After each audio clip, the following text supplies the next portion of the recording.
The laughter was the first thing she heard when she stepped into the schoolyard that morning. It wasn't the cheerful kind, but the cruel, sharp sound of mockery. Emily, the quiet farm girl, clutched her worn-out backpack tighter and lowered her eyes to the ground. She had grown used to it, being the target of whispers, jokes, and laughter. To them, she was just the poor farm girl, with muddy boots, calloused hands, and clothes that weren't brand new. But what no one saw was what lay behind that silence. Emily lived on a small farm with her father. Her mother had passed away years ago, leaving behind a gap that never truly closed. Her father worked long hours, and Emily picked up the rest, feeding chickens, hauling water, fixing fences, and tending to the fields. Every chore gave her muscle strength, every early morning gave her discipline, and every hardship made her tougher. But at school, no one respected that. They saw only a shy, quiet girl who never fought back. One afternoon, a group of bullies cornered her in the hallway. "Hey farm girl," one of them sneered, "did you bring us some fresh cow manure for lunch?" The others burst into laughter. Another tried to yank her backpack off her shoulder. Emily's face burned with shame, but she said nothing. She never did. Fighting back only gave them more reason to torment her. But inside, something was boiling. Her father often told her, "Strength is not just about muscles, Emily. It's about knowing when to fight and when to hold back." Those words rang in her head. She had been holding back for so long, maybe too long. The turning point came one weekend at the county fair. The school bullies were there too, laughing loudly near the barn. Emily was just walking past when she saw a poster for a martial arts demonstration. Without telling anyone, she slipped inside and watched.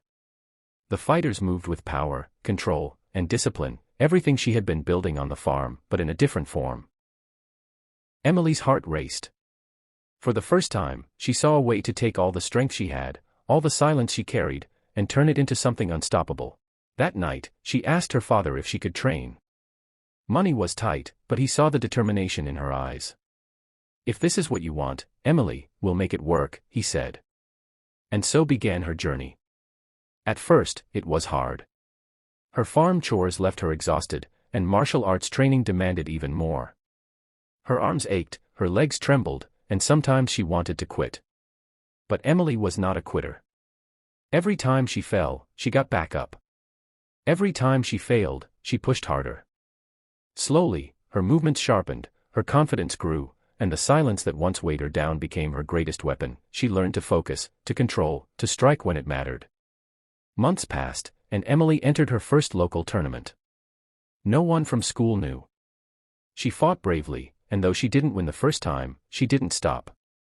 She came back again and again, improving, climbing higher until she became a name people recognized in the martial arts community. Then came the day when the two worlds collided. At school, the bullies cornered her once again, mocking her boots and farm clothes. This time, however, something was different. Emily stood tall. She didn't shrink back. "What's the matter, farm girl? Gonna cry?" one of them sneered, stepping closer. But before he could touch her, Emily's hand moved with controlled precision. She didn't hurt him, just a swift block, a twist of his wrist, and suddenly he was the one yelping in shock, not her. The others froze, their laughter dying instantly. Emily released him and stepped back, her voice calm but firm. "Don't mistake silence for weakness," she said. The bullies never bothered her again. Word spread quickly, about how the quiet farm girl stood up for herself, about how she wasn't just strong, but skilled.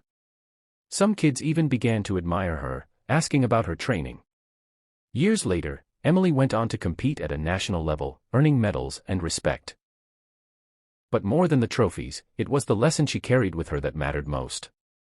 She had faced cruelty, loss, and doubt, yet she transformed it into discipline, resilience, and strength. Her story became a reminder to everyone who heard it, the quiet ones, the overlooked ones, the ones who endure in silence, they often hold the greatest power. And so, the farm girl who was once laughed at walked forward, not just as a champion fighter, but as a champion of courage, showing the world that strength grows in the most unexpected places.